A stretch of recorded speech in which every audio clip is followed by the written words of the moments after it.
himself multiple times after encountering Gabriel. No, he was just terrified. He literally wanted to die.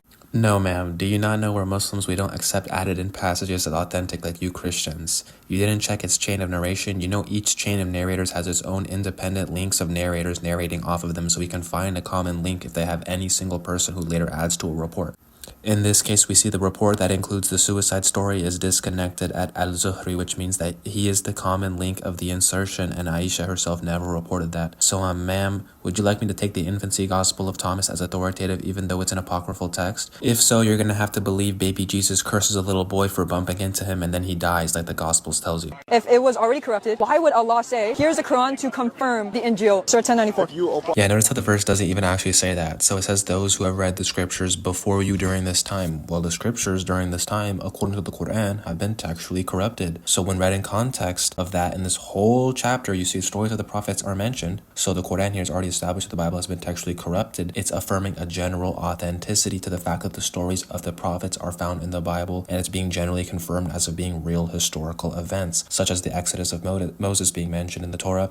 It's a real historical event. That doesn't necessitate that everything in the Torah about Moses is true. Historical scholars already generally accept that David and Solomon are real figures in history because of the 10 Dali Stili. That doesn't actually mean that they believe everything in the Bible about David and Solomon are authentic. So a confirmation of a prophet in a major event in his life isn't actually a confirmation that the Bible is textually intact. This verse, according to our earliest exegetical scholars prior to having biblical understanding, already explained that this means it refers to those who have read the scriptures before you and reverted to Islam, like Abdullah ibn Salam, because he will confirm that the prophets are mentioned in the Bible, including the Prophet Muhammad, by name and description. Go ask your priest about any... I just studied by myself. It all makes sense now. You do a little Googling here and there and think you're an apologist. The Bible, the Zabur, is the rest of the Old Testament. Would you look at that? You just proved my theory. The Zabur is the Psalms given to David, not the entire Tanakh. And then the Injil is the Gospel. The Gospel given to Jesus, not the 4 Gospels of Mark, Matthew, Luke, and John. Do you think baby Jesus received a book about his life when he's grown up? Yeah, that makes a lot of sense. It tells me that there has been changes in your Bible. What if there were changes in the Quran? Good question. Unfortunately, there isn't, because we have 15% of the Quran manuscripted within the first 15 to 30 years after Hijrah. We have 15% within the first 30 to 50 years and 100% within the first 100 years. We've had hundreds of oral memorizers during the time of the Prophet, as well as papyrus fragments that would complete the entire Quran during the Prophet's life, and then